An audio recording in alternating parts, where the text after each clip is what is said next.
hati lelaki bagaikan piano, bila hitam putihnya tersentuh, berbunyilah nada.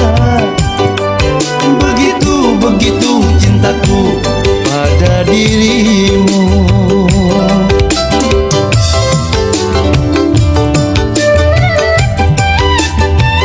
Aku lelaki pantang menyakiti, sumpah apalagi yang kau mau akan ku turuti.